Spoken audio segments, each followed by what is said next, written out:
Assalamualaikum warahmatullahi wabarakatuh. Selamat datang anak-anak pada mata kuliah Bioselmol. Bersama saya Bu Etin, kali ini kita akan belajar mengenai topik replikasi. Ya, pada saat kita berbicara mengenai replikasi, tidak akan pernah terlepas dengan apa yang disebut sebagai dogma sentral biologi molekuler. Dogma sentral biologi molekuler itu merupakan aliran informasi genetik dari DNA hingga menjadi protein, gitu ya. Jadi, pada saat DNA dirubah menjadi protein atau pada saat DNA atau gen diterjemahkan menjadi protein, itu ada serangkaian proses yang harus dilalui, salah satunya adalah replikasi, gitu. Nah, di slide ini kita akan membahas mengenai bedanya sel eukariotik dan sel prokariotik ya terkait dengan DNA atau materi genetik. Jadi sel prokariotik ada di sebelah kiri, Anda bisa lihat. Jadi sel prokariotik merupakan sel yang sangat simpel atau sangat sederhana. Anda bisa umpamakan sel prokariotik sebagai suatu ruangan, kemudian ruangan itu diisi dengan cairan sitoplasma, ya, yang mana itu akan dibatasi oleh dinding sel atau membran sel. Nah, materi genetik yaitu DNA ya, dan semua organel-organel yang dimiliki oleh sel prokariotik akan tersebar di dalam ruangan sitoplasma tadi. Nah, kalau sel eukariotik kita lihat di sebelah kanan ini adalah sel yang sangat kompleks yang punya inti sel atau nukleus ya. Inti sel atau nukleus dibatasi oleh membran inti sel atau membran nukleus. Kemudian di luar inti sel atau nukleus ada sitoplasma ya yang dibatasi juga oleh dinding sel atau membran sel. Nah, materi genetik atau DNA itu akan tersimpan di dalam inti sel atau nukleus. Nah, materi genetik yang dimiliki oleh prokariot itu bentuknya adalah sirkular, sementara materi genetik yang dimiliki oleh sel eukariot bentuknya adalah linear. Nah, kalau bentuknya sirkular di sel prokariot ini Anda bayangkan Anda punya karet gelang, kemudian karet gelang itu Anda tekuk sedemikian rupa sehingga bisa membentuk suatu struktur kecil gitu, kompak ya, yang bisa masuk ke dalam ruangan sitoplasma gitu ya. Kemudian kalau materi genetik yang dimiliki oleh sel eukariotik atau kromosomnya sel eukariotik biasanya bentuknya itu kalau Anda pernah lihat apa namanya bentuk kromosom yang ada di textbook atau bahan ajar itu kan bentuknya seperti kupu-kupu. Ini saya coba gambarkan ya, seperti ini gitu ya. Nah, seandainya Anda bisa menarik apa garis atau sorry bukan garis, Anda bisa menarik ujung yang paling akhir daripada kromosom ini sehingga kromosomnya bisa terurai, terberai gitu ya. Pada akhirnya dia akan membentuk satu apa garis panjang atau satu benang panjang yang bentuknya adalah linear. Nah, itulah yang membedakan materi genetiknya sel prokariot dengan sel eukariot. Nah, pada saat materi genetik daripada sel eukariot yang bentuknya benang tadi akhirnya bisa dibuat menjadi sebuah kromosom itu perlu berbagai macam protein seperti histon, kromatin, dan lain sebagainya. Nah, di sini ada slide yang menggambarkan mengenai RNA. Ya, RNA itu ada 3 macam, ada messenger RNA atau mRNA, kemudian ada ribosomal RNA, ada transfer RNA. Messenger RNA atau mRNA ini akan banyak kita bahas pada saat kita berbicara mengenai transkripsi karena messenger RNA atau mRNA ini merupakan produk dari proses transkripsi. Sementara untuk rRNA dan tRNA itu akan kita banyak ulas pada saat kita membicarakan translasi karena rRNA dan tRNA ini akan sangat berperan selama proses translasi.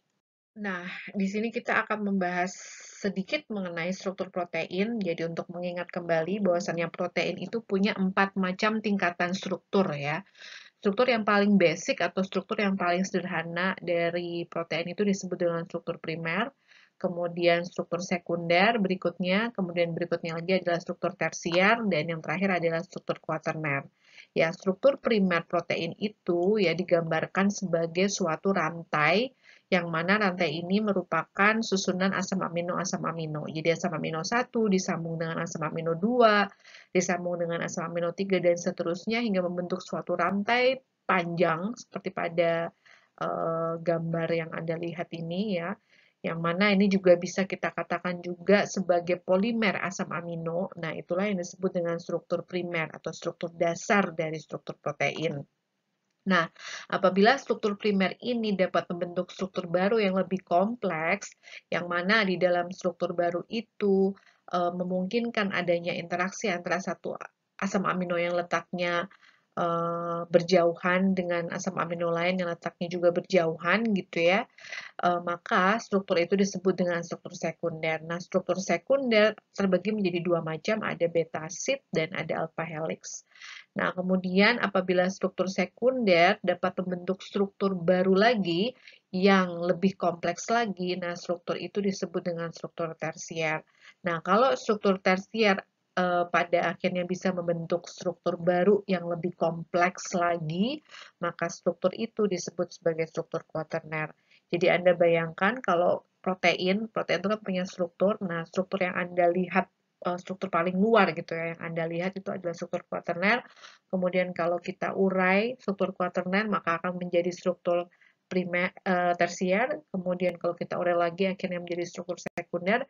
Dan kita urai lagi, nah ketemulah core atau inti dari struktur protein, yaitu struktur primer gitu ya.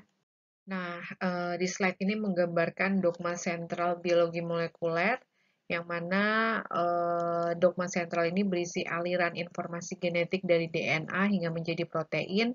Ya, DNA harus dirubah dulu menjadi messenger RNA selama proses transkripsi, kemudian messenger RNA akan diterjemahkan menjadi protein dalam proses translasi. Nah, dogma genetik, Anda lihat ya definisinya adalah aliran materi genetik dari DNA ke urutan asam amino. Dogma genetik merupakan konsep dasar sifat menurun yang menentukan ciri khas suatu spesies ya. Cara suatu spesies mempertahankan ciri khas materi genetiknya supaya tetap sama. Jadi pada slide ini menggambarkan bahwasannya dogma genetik tidak hanya berbicara mengenai perubahan dari DNA atau gen menjadi asam amino atau protein, tapi juga berbicara bahwasannya materi genetik itu dapat diturunkan dari satu generasi ke generasi berikutnya. Kenapa demikian? Karena dogma genetik itu kan ada 3 macam proses. Yang pertama adalah proses replikasi, kedua transkripsi, ketiga adalah translasi. Nah, proses replikasi inilah yang sangat penting dalam konsep pewarisan sifat ya atau konsep ciri khas suatu spesies. Kenapa? Karena biasanya proses replikasi itu diperlukan sebelum suatu sel itu akan membelah menjadi sel-sel lain yang lebih banyak gitu ya. Jadi dari satu induk kemudian akan membelah menjadi 2 sel, akan membelah menjadi 4 sel, 6 sel, 8 sel dan seterusnya. Itu sel induknya itu harus melakukan proses replikasi atau penggandaan materi genetik. Dengan dia melakukan replikasi atau penggandaan, maka materi genetiknya akan banyak. Nah, ketika materi genetiknya sudah tergandakan, sudah banyak gitu ya, nantinya dia bisa mentransferkan ke sel-sel turunannya gitu. Nah, maka dari itu konsep itulah yang menggambarkan adanya pewarisan sifat. Nah, sekali lagi kita ulang bahwasannya dogma genetik atau aliran informasi genetik itu mencakup 3 macam proses, yaitu replikasi. Kalau kita berbicara replikasi, maka template-nya itu adalah DNA, produknya itu adalah DNA. Kemudian yang kedua adalah proses transkripsi. Transkripsi itu template atau bahannya itu adalah DNA, yang mana produknya itu adalah messenger RNA atau mRNA. Kemudian yang terakhir adalah proses translasi, bahannya adalah messenger RNA, produknya adalah protein, gitu ya. Jadi ini adalah aliran informasi genetik. Nah, berbicara mengenai dogma genetik pada sel prokariot dan eukariot, maka Anda harus bisa membedakan lokasi atau tempat terjadinya proses replikasi, transkripsi, maupun translasi yang ada di prokariot maupun eukariot. Sekali lagi, prokariot merupakan sel yang sangat sederhana yang hanya memiliki satu ruang yang disebut sebagai sitoplasma, maka proses replikasi, transkripsi, dan translasi translasi akan terjadi di satu tempat, yaitu di sitoplasma. Sementara pada sel eukariot, karena dia memiliki inti sel atau nukleus, maka proses replikasi dan proses transkripsi akan terjadi pada nukleus atau inti sel, sementara proses translasi karena dia membutuhkan ribosom, maka itu akan terjadi pada sitoplasma.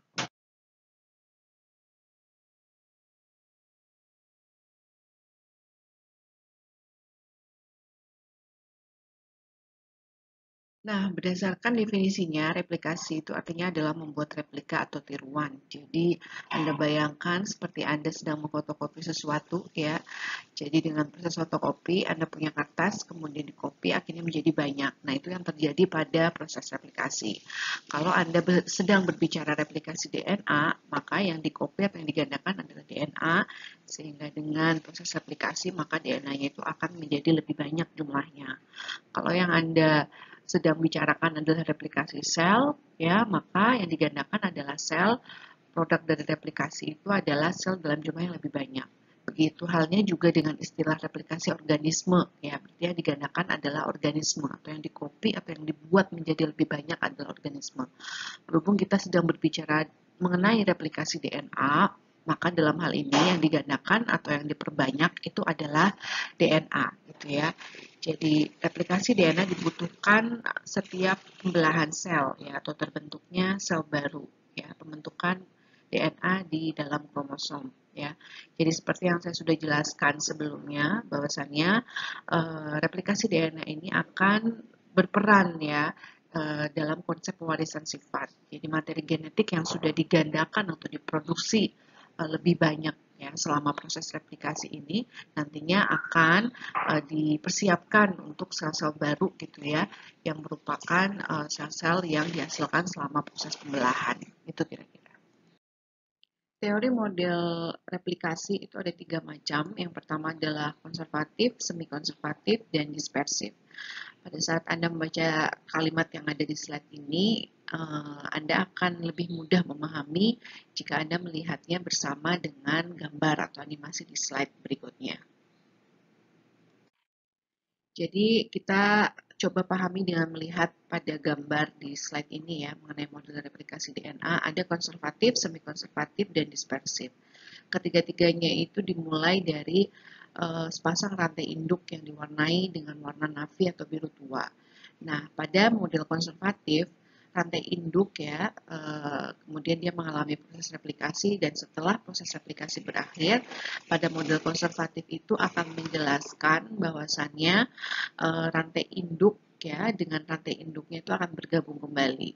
Jadi DNA lama itu akan muncul kembali, ya, pada akhir proses replikasi, ya, di mana DNA lama itu adalah untai induk dengan untai induknya, gitu ya. Sementara DNA baru itu akan bergabung dengan sesamanya. Jadi untai baru dengan untai baru, untai baru dengan untai baru, dan seterusnya. Nah, ini yang terjadi pada model konservatif. Pada model semi konservatif, ya, nanti pada akhir proses replikasi, sepasang untai induk itu akan terpisah, sehingga pada akhir proses replikasi untai induk akan bergabung dengan untai baru. Nah, untai induk yang lainnya juga akan bergabung dengan untai baru. Begitu. Ini yang terjadi pada semi konservatif. Yang terjadi pada model dispersif adalah pada akhir proses replikasi dalam satu DNA dan dalam satu untainya itu akan ada campuran antara untai induk dengan untai baru. Maka Anda lihat di sini dalam satu rantai atau dalam satu untai ada sebagian porsi untai baru, ada sebagian porsi untai induk. Ini ada lagi sebagian porsi untai baru, ada lagi sebagian porsi untai induk, begitu seterusnya. Jadi ini untuk membedakan konservatif, semi konservatif, dan dispersif, ya.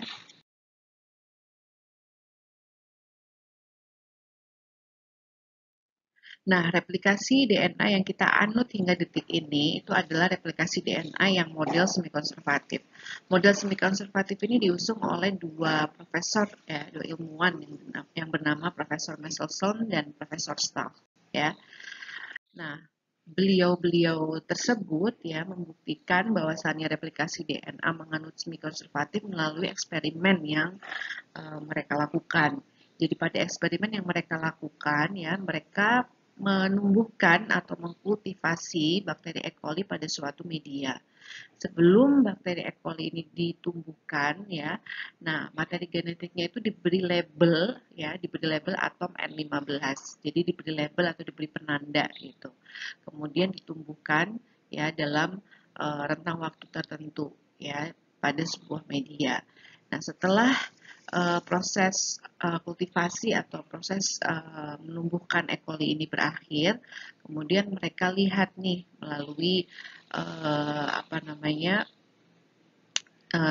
gel elektroforesis ya, bagaimana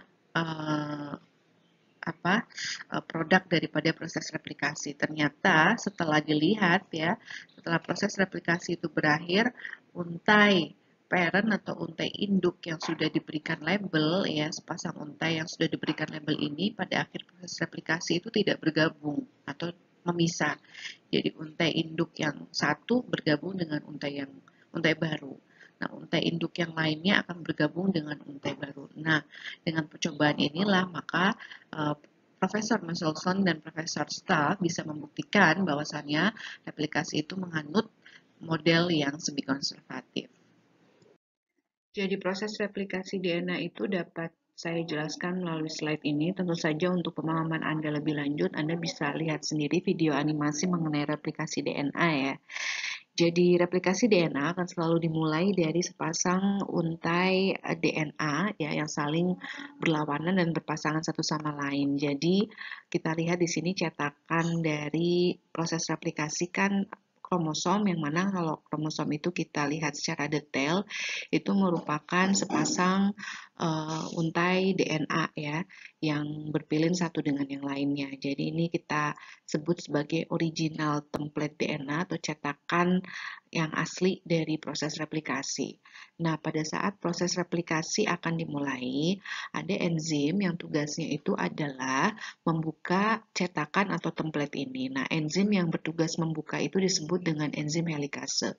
Cara kerja enzim helikase adalah dengan memotong ikatan hidrogen antar nukleotida. Jadi dia memotong, kemudian dia membuka template atau cetakan DNA. Kerja enzim helikase itu dibantu oleh dua hal. Yang pertama adalah protein topoisomerase, yang mana dia akan memegangi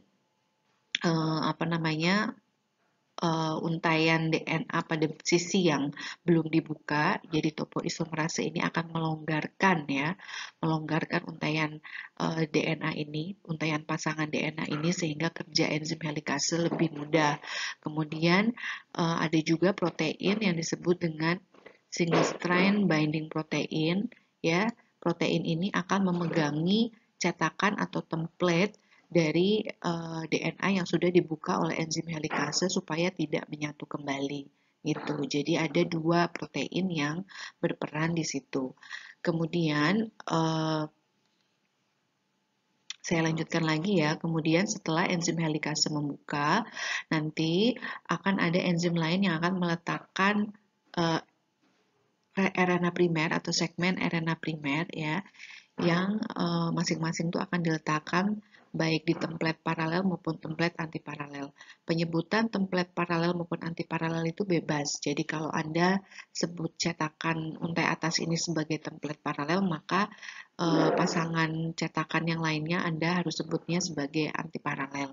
Kalau yang cetakan bawah Anda sebut ini sebagai paralel, maka cetakan yang atas itu Anda sebut sebagai antiparalel. Jadi Anda bebas untuk menyebutkan itu. Yang penting dua untaian ini atau dua cetakan ini berlawanan satu dengan yang lainnya atau berpasangan satu dengan yang lainnya, sehingga Anda bisa menyebutnya sebagai paralel dengan antiparalel ya. Jadi saya akan menyebut cetakan atas sebagai cetakan yang paralel atau template paralel. Nah, kemudian primase atau primer akan meletakkan ya segmen RNA primer ke template paralel maupun ke template antiparalel. Nah, setelah primase meletakkan segmen RNA primer gitu ya, maka DNA polimerase akan melanjutkan sintesis nukleotida baru atau sintesis DNA baru dari RNA primer tadi. Jadi, kenapa harus ada RNA primer? Karena DNA polimerase tidak akan bisa mensintesis kalau tidak diinisiasi terlebih dahulu. Maka primase ya meletakkan primer ke template paralel maupun antiparalel ini adalah untuk menginisiasi menginisiasi proses replikasi. Ketika primer sudah diletakkan baik di template paralel atau template antiparalel, maka DNA polimerase akan melanjutkan proses sintesis di masing-masing template tadi. Nah, ke arah mana ya DNA polimerase akan melanjutkan proses replikasi ini itu bergantung dari arah template baik paralel maupun antiparalel. Perlu diingat DNA polimerase 3 yang berwarna kuning ini adalah DNA polimerase 3, dia hanya akan dapat menambahkan nukleotida ke ujung 3 aksen. Ya, jadi jika misalkan templatenya ini adalah ujung 5 aksennya di sebelah kiri, kemudian 3 aksennya itu di sebelah kanan, ya, maka pada saat untai baru akan terbentuk, maka terbentuknya itu akan ke arah kiri karena 3 aksennya itu akan menuju ke arah kiri gitu. Nah, ya, sintesis DNA baru atau sintesis untai baru oleh DNA polimerase yang menuju ke arah yang sama dengan membukanya template oleh enzim helikase, strand untai baru ini disebut sebagai leading strand gitu ya, karena strand ini akan terbentuk secara continuously gitu, secara berkelanjutan gitu ya. Sementara pada cetakan antiparalel atau pada template antiparalel, karena 5 aksennya itu ada di sebelah kanan untuk templatenya ya, dan 3 aksennya ada di sebelah kiri, maka sintesis replikasi ya, sintesis DNA baru atau sintesis untai baru oleh DNA polimerase akan berlawanan arah, jadi ke arah yang berkebalikan. Karena 5 aksen 3 aksennya ke kiri, maka untuk template antiparalel ya, arah DNA polimerase untuk menambahkan nukleotida itu akan ke arah kanan gitu ya, karena ke arah kanan ini adalah ke arah 3 aksen gitu ya. Jadi saya akan coba tulis di sini, jadi 5 aksennya di kiri ya, 3 aksennya di kanan gitu untuk yang template yang antiparalel gitu ya. Dan Anda lihat bahwasannya cara kerja DNA polimerase menambahkan nukleotida untuk template antiparalel itu berkebalikan dengan membukanya template oleh enzim helikase. Oleh karena itu, maka proses sintesis yang ada di template antiparalel ini akan tersendat-sendat.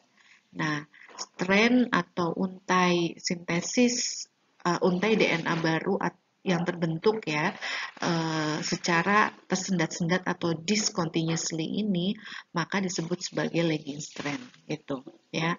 Nah, jadi di lagging strand ini nanti juga akan terdapat fragmen yang disebut dengan fragmen Okazaki. Kenapa disebut sebagai fragmen Okazaki? Anda akan lihat ya bahwasannya pada saat enzim helikase akan membuka lebih jauh kembali gitu ya di template antiparalel, maka daerah sini akan kosong sehingga primase akan meletakkan primer kembali di sini, kemudian nanti DNA polimerase akan melanjutkan kembali ya sintesisnya ke arah yang berkebalikan dengan arah jalannya enzim helikase ya, sehingga di sini akan terbentuk fragmen-fragmen DNA yang terhimpit di antara primer. Nah, fragmen DNA yang terhimpit di antara primer yang ada di lagging strand ini, inilah yang disebut dengan fragmen Okazaki, gitu ya. Nah, pada saat proses replikasi ini akan berakhir, primer-primer ini akan dibuang. Jadi primer yang ada di template antiparalel maupun primer yang ada di template paralel itu akan dibuang oleh enzim DNA polimerase 1 atau eksonuklease gitu ya. Kemudian segmen yang kosong ya, karena RNA primernya sudah dibuang tadi, maka segmennya kan akan kosong, itu akan diisi lagi oleh DNA polimerase 1. Dan yang terakhir akan dirapikan kembali oleh DNA ligase, sehingga proses replikasi ini akan menghasilkan dua pasang DNA baru, yang mana masing-masing pasangnya itu akan terdiri dari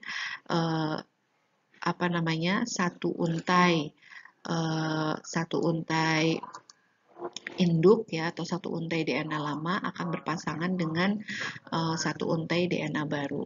Demikian juga di pasangan yang berikutnya ya, itu nanti akan terdiri dari satu untai DNA baru yang akan berpasangan dengan satu untai DNA lama, begitu ya.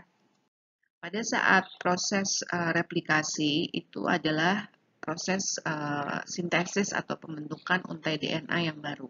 Jadi pada cetakannya, semisal ya di cetakan itu urutan nukleotidanya adalah TA, GC, C, GT, maka DNA polimerase 3 akan mensintesis ya pasangan dari urutan nukleotida yang ada pada cetakan tersebut. Jadi kalau T itu akan berpasangan dengan A berpasangan dengan T, G berpasangan dengan C berpasangan dengan G, C, G, G, C, T, A. Jadi Anda harus ingat bahwa A akan berpasangan dengan T atau sebaliknya, dan C akan berpasangan dengan G atau sebaliknya.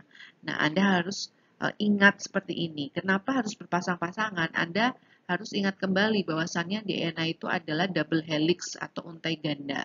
Jadi, satu untai harus berpasangan dengan untai yang lainnya.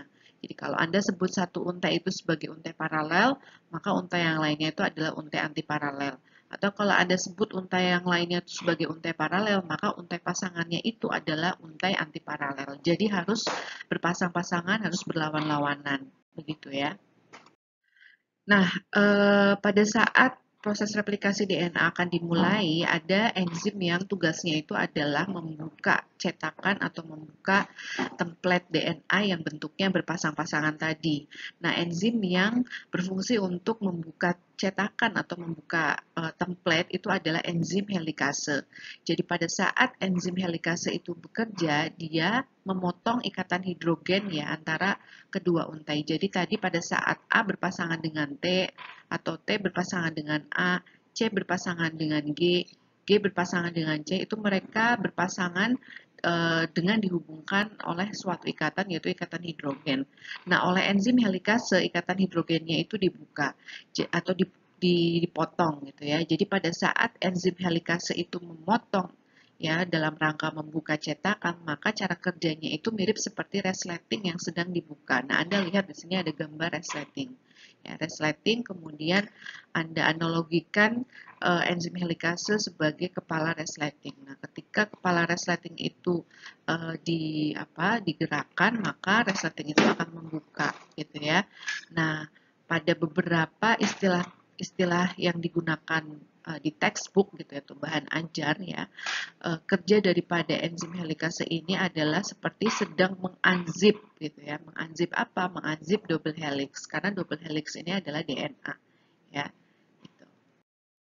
Nah, tahapan umum daripada replikasi tadi kan harus kita buka dulu cetakan. Jadi pada saat kita membuka maka terjadi pemisahan kedua untai DNA. Jadi ini yang warna biru tua, ini adalah untai induk ya, atau untai parent.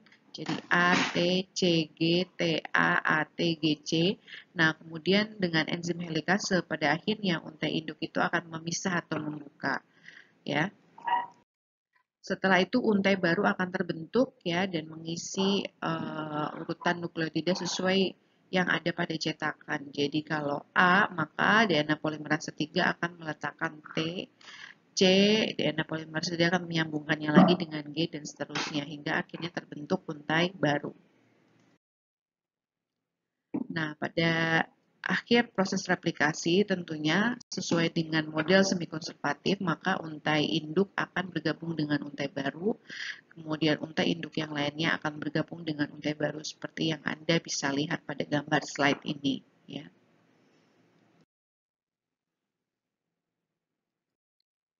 Pada slide ini menggambarkan bahwasannya replikasi itu akan selalu dimulai pada suatu titik. Nah, titik awal dimulainya replikasi itu istilahnya disebut sebagai ORI atau Origin of Replication. Jadi bagian tertentu dari urutan DNA genom di mana proses replikasi diinisiasi atau dimulai. Anda lihat di sini ada cetakan DNA ya yang bentuknya masih utuh, kemudian dengan enzim helikase, maka cetakan ini akan membuka. Nah, pada tempat tertentu atau pada titik tertentu, baik pada template atau cetakan atas maupun cetakan bawah, itu ada titik ya, yang mana di titik ini replikasi akan diinisiasi atau dimulai. Nah, titik inilah yang disebut sebagai origin of replication atau ORI. Itu. Anda lihat di sini, jadi pada saat template atau cetakan itu akan digunakan sebagai bahan atau cetakan untuk proses replikasi gitu ya, maka proses replikasi itu bisa terjadi di beberapa titik gitu ya. Jadi karena proses replikasi bisa terjadi di beberapa titik, maka di sini akan ada ORI. Kemudian di sini juga akan ada ORI. Nah, di sini juga akan ada ORI gitu. Ya, kemudian ketika enzim helikase sudah membuka ya, yang satu membuka ke kiri, yang satu membuka ke kanan, dan sebaliknya ini juga membuka ke kiri, membuka ke kanan, yang ini membuka ke kiri dan membuka ke kanan. Nah, ketika sudah semakin terbuka cetakannya, ya pada akhirnya cetakan yang terbuka ini lama-lama bisa bergabung ya atau mengalami fusi ya. Nah, Anda bisa lihat ya yang tadinya garpu replikasinya itu kecil, kemudian ketika bertemu ya, kemudian akhirnya bisa bergabung menjadi gelembung replikasi yang lebih besar. Nah, setelah itu ya nantinya pada poin E ini ya proses replikasi berakhir di mana untai induk sama untai baru tergabung menjadi satu double helix, kemudian ini untai induk dan untai baru akan bergabung menjadi satu double helix.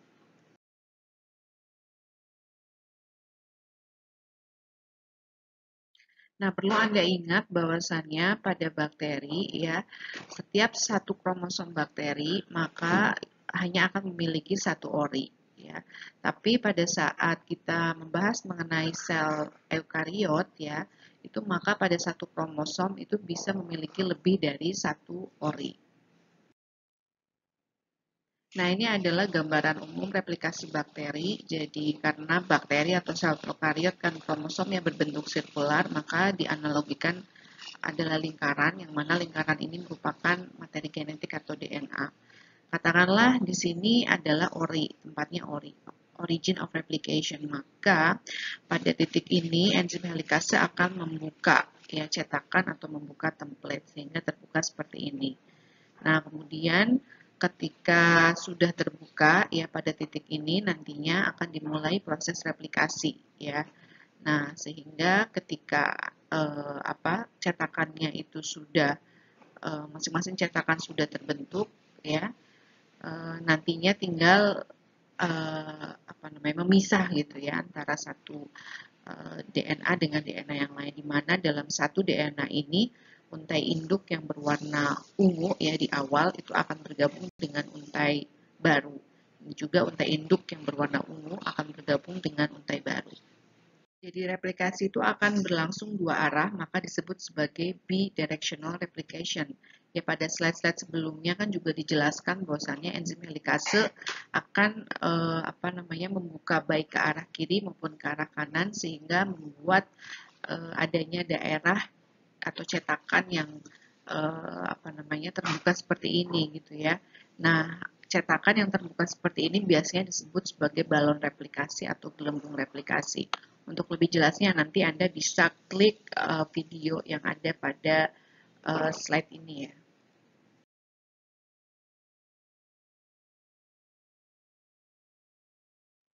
Nah, saya akan langsung lompat ke slide yang ini ya. Ini adalah mengenai tahap inisiasi. Jadi kalau kita punya satu pasang untai DNA, untai paralel dan untai antiparalelnya gitu ya. Kemudian yang berwarna merah ini adalah titik origin of replication. Nah, kebetulan ini sepasang untai DNA ini kita buka dulu lah. Kita buka menjadi garis lurus seperti ini ya, dua garis lurus seperti ini.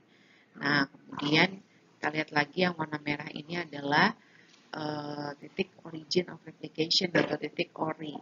Nah, pada saat enzim helikase datang dan kemudian melakukan kerjanya untuk membuka baik ke kiri maupun ke kanan, ya cetakan DNA itu nanti akan meninggalkan daerah yang berbentuk seperti balon atau gelembung. Nah, daerah yang berbentuk seperti balon atau gelembung akibat cetakan dari template paralel maupun antiparalel yang membuka seperti ini, itu disebut sebagai balon atau gelembung replikasi, karena nanti disinilah akan terjadi proses replikasi. Nah, kemudian ini kalau kita lihat dari satu sisi, maka ini adalah garpu replikasi. Ini adalah garpu replikasi, karena bentuknya kalau kita lihat dari satu sisi saja, bentuknya itu seperti garpu. Gitu. Tapi kalau kita lihat keseluruhan, di mana masing-masing garpu replikasi itu akan bergabung atau berfusi atau menyatu ya menjadi satu, ya maka gabungannya itu disebut sebagai gelembung replikasi atau balon replikasi. Nah, ini enzim helikase tentunya akan bekerja dua arah, yang satu membuka ke arah kiri, yang satu membuka ke arah kanan.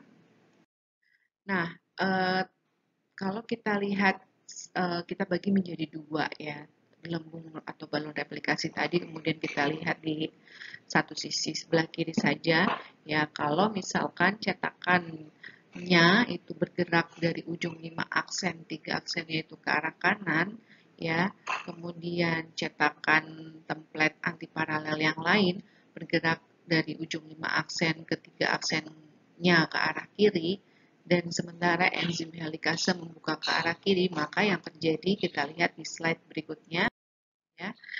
Jadi karena proses replikasi itu akan selalu berlangsung dari 5 aksen ke arah 3 aksen, karena cetakan yang untuk template paralel bergerak dari 5 aksen ke 3 aksen yang ke arah kanan, maka sintesis DNA atau sintesis untai baru, sintesis DNA baru akan berlangsung ke kiri. Jadi 5 aksen 3 aksennya itu ke kiri. Nah, karena 5 aksen 3 aksennya itu berlangsung ke arah kiri atau sintesis DNA barunya berlangsung ke arah kiri dan searah dengan kerjanya enzim helikase untuk membuka cetakan, maka strand yang terbentuk ya, strand untai baru atau strand DNA baru yang terbentuk di segmen ini disebut sebagai leading strand. Sebaliknya, karena pada template antiparalel 5 aksen 3 aksennya itu ke arah kiri, maka sintesis DNA baru atau sintesis untai baru itu harus berlangsung berlawanan arah. Jadi 5 aksen 3 aksennya itu harus ke arah kanan. Nah, karena proses sintesis DNA baru atau sintesis untai baru berlangsung berkebalikan dengan arah kerja enzim helikase, maka ya di sini proses sintesisnya itu akan tersendat-sendat gitu ya. Nah, karena proses sintesisnya akan tersendat-sendat, maka ketika primase meletakkan primer kemudian diteruskan oleh DNA polimerase 3, kemudian ternyata di sini dibuka kembali oleh helikase sehingga primase harus meletakkan primer berikutnya, kemudian diteruskan lagi oleh DNA polimerase 3 lagi gitu ya, sehingga strand di sini disebut sebagai lagging strand. Nah, di dalam lagging strand, segmen DNA-nya ini atau fragmen DNA pada lagging strand ini disebut sebagai Okazaki fragment. Nah, sehingga kalau kita lihat secara keseluruhan, ya tadi kan kita melihatnya dari satu sisi, ya kemudian kalau kita buka ya di sisi yang lainnya, fenomena yang terbentuk itu akan sangat unik, di mana dalam satu cetakan atau dalam satu untai template itu ada sebagian untai baru yang terbentuk sebagai leading strand, ya, dan ada sebagian lagi untai baru yang terbentuk sebagai lagging strand. Jadi ada leading strand, ada lagging strand.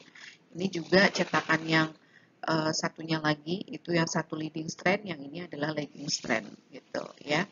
Nah, pada akhir proses replikasi atau ketika proses replikasi itu menuju berakhir atau menuju selesai, ya primer-primer yang ditandai dengan warna biru ini ya, itu nanti akan dibuang atau di delete ya oleh enzim yang disebut dengan enzim DNA polimerase 1 atau eksonuklease.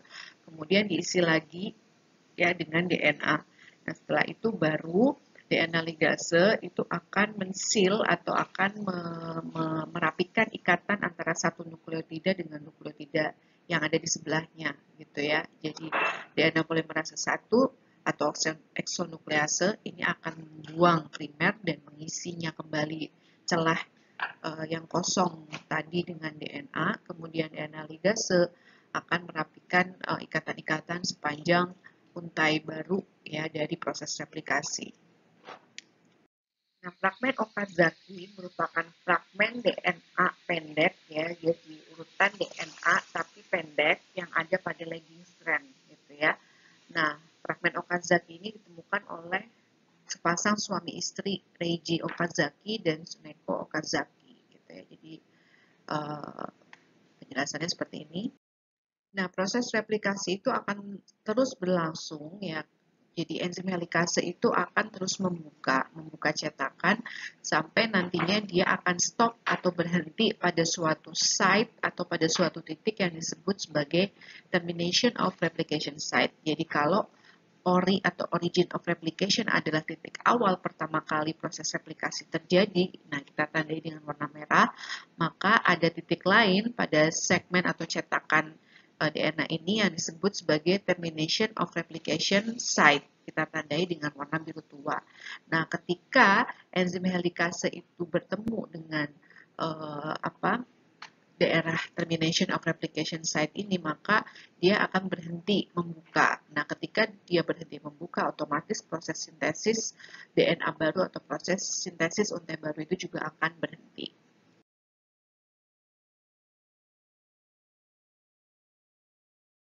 Nah, ini adalah gambaran foto pengamatan replikasi bakteri yang terlihat dari mikroskop. Jadi ini gambar materi genetiknya bakteri atau kromosomnya bakteri, kemudian garpu replikasi di kiri maupun di kanan gitu ya.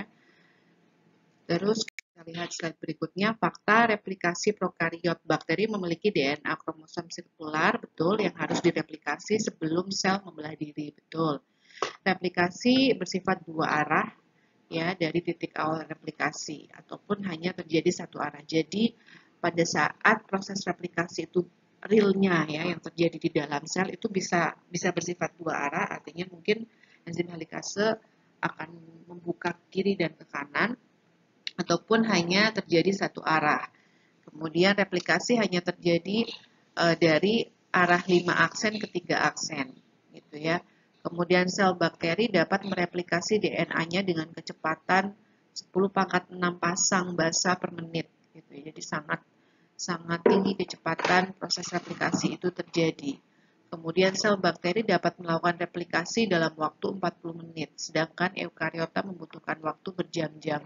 Ya, karena materi genetiknya DNA itu kan lebih simple ya, lebih pendek gitu ya daripada sel eukariot, maka waktu yang dibutuhkan untuk mereplikasi keseluruhan kromosom yang dimiliki oleh bakteri itu tidak lama ya waktu yang dibutuhkan oleh eukariot untuk melangsungkan proses replikasi. Pada replikasi di eukariot ya kita tahu bahwa proses pembelahan sel yang ada di organisme eukariot itu melalui beberapa fase. Ada fase G1, fase S adalah fase sintesis, fase G2 atau growth 2, dan fase M mitosis ataupun meiosis. Nah, proses replikasi itu terjadi di fase sintesis. Jadi fase sintesis ini adalah fase persiapan.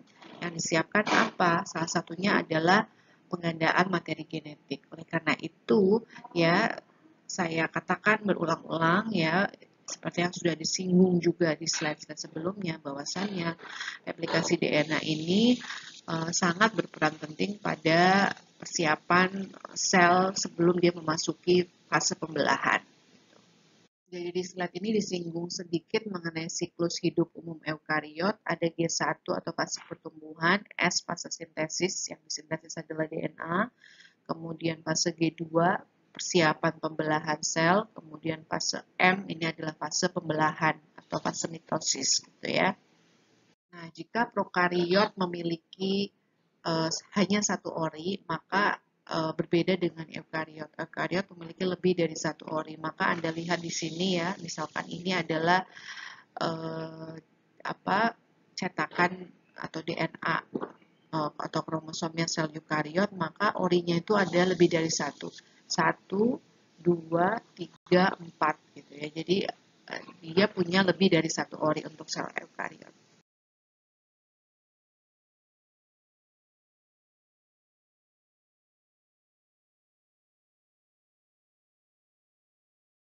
Nah, fakta replikasi untuk sel eukariot DNA kromosom eukariot memiliki lebih dari satu ori. Replikasi pada eukariot terjadi di beberapa titik ori sekaligus. Jadi karena dia punya lebih dari satu ori, terkadang proses replikasinya bisa terjadi sekaligus di beberapa titik ya dalam satu cetakan. Kemudian replikasi di eukariot memiliki kecepatan 500 sampai 5000 pasang basa per menit ya. Jadi lebih lambat jika dibandingkan dengan prokariot. Kalau prokariot kan 10 pangkat 6 pasang basa per menit, kalau ini hanya 500 sampai 5000 gitu. Kemudian sel-sel eukariot membutuhkan waktu berjam-jam untuk proses replikasi DNA-nya karena materi genetik atau kromosomnya sel eukariot kan lebih panjang dan lebih kompleks daripada sel prokariot. Tentunya membutuhkan waktu yang lebih lama untuk menggandakan atau mengcopy ya materi genetiknya. Kalau kita lihat lagi secara detail ya, replikasi prokariot, replikasi eukariot, replikasi prokariot terjadi di sitoplasma karena Anda ingat ya bahwasannya sel prokariot ya hanya punya satu ruangan yang disebut sitoplasma, maka replikasinya terjadi di sitoplasma. Kemudian hanya ada satu ori. Nah, kalau replikasi di eukariot terjadinya di inti sel memiliki lebih dari satu ori dan dapat terjadi lebih dari satu proses replikasi. Nah, kira-kira itu yang bisa saya sampaikan pada topik replikasi ini. Jika ada pertanyaan, nanti Anda bisa tanyakan kepada saya ya. Nanti saya akan buka sesi sesi live ya untuk kita bisa tatap muka secara virtual ya. Kalau Anda ada yang masih bingung ataupun ada yang ditanyakan ya mengenai topik replikasi ini. Sekian, terima kasih. Wassalamualaikum warahmatullahi wabarakatuh.